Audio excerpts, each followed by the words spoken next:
I'm Evan Koslof. Here's your Spectrum News in 90. Tensions are boiling over in the U.S. after a second deadly shooting involving federal agents in Minneapolis. An ICE agent shot and killed 37-year-old Alex Preddy. Agents say Preddy violently resisted their attempts to disarm him, but witnesses say they did not see him with a weapon or attack the agents. A Minnesota judge granted a temporary restraining order blocking federal agencies from destroying evidence from the shooting. Minnesota authorities sued the administration, claiming that federal officials took evidence from the scene and prevented state officials from inspecting.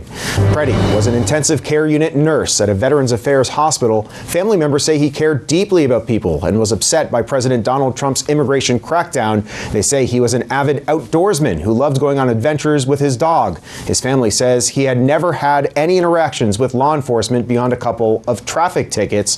Court records show he had no criminal record.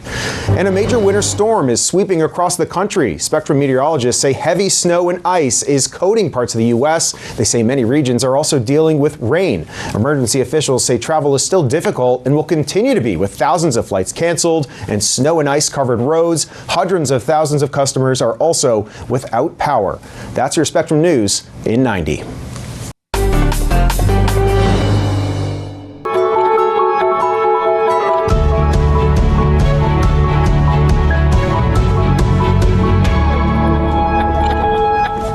Tensions are boiling over in Minneapolis after a deadly shooting involving federal agents. Good day, I'm Evan Koslof. You're watching Spectrum News. Protesters are demanding that immigration enforcement leave Minneapolis after killing 37-year-old Alex Preddy. The Department of Homeland Security claimed that Preddy was violently resisting and the shooting was in self-defense. But local, state, and federal leaders say that the video shows the federal officers overreacting and argue that they don't have enough training. The Minneapolis police chief says Preddy was a lawful gun owner who had a permit to carry. Our Chris Welch has the latest on the investigation, and we do want to warn you that some of this video may be disturbing. Another fatal shooting prompting another round of social media videos and another incident now at the center of a dispute between local officials and Homeland Security. And staying in Minneapolis, some medical examiners now formally ruling the death of Renee Good a homicide. The Hennepin County Medical Examiner released the autopsy report yesterday. It concluded that the cause of death was multiple gunshot wounds.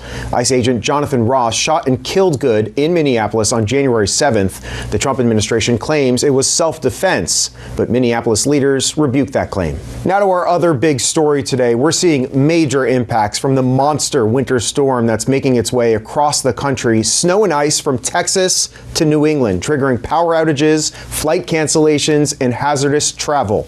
Our Katie Streit kicks off our team coverage. Katie, I suspect a lot of people are going to be spending the day inside, but if they do venture out, what conditions will they face?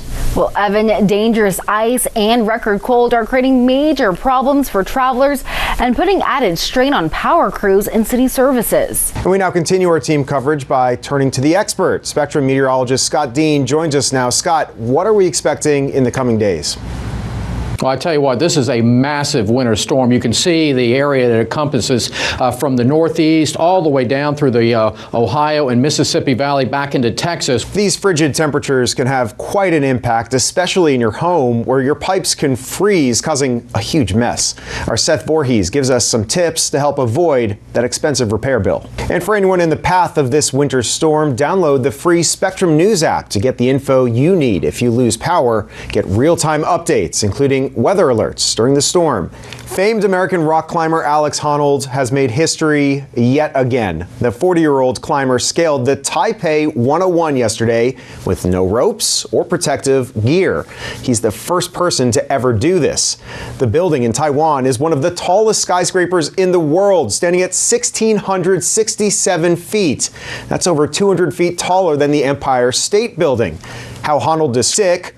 Netflix aired his climb live with a 10-second delay. And there's some big NFL action this weekend. 2 games will decide who will face off in Super Bowl 60. There's a lot to talk about. But first, let's rewind the clock to a 2022 game between the Giants and Eagles. Not because of what happened on the field, but because of an incident in the crowd at MetLife Stadium that turned into a years-long legal saga. Steph Menacero has the details. Eagles Giants, December 11th, 2022. Let's wrap things up with some more football. I know what I'm going to be doing after work today. The AFC Championship game is up first at 3 p.m. Eastern. The Denver Broncos are hosting the New England Patriots, this anchor's home team. Then in the NFC Championship, it's the Seattle Seahawks hosting the Los Angeles Rams. Kickoff is set for 6:30 Eastern, right after the AFC Championship game.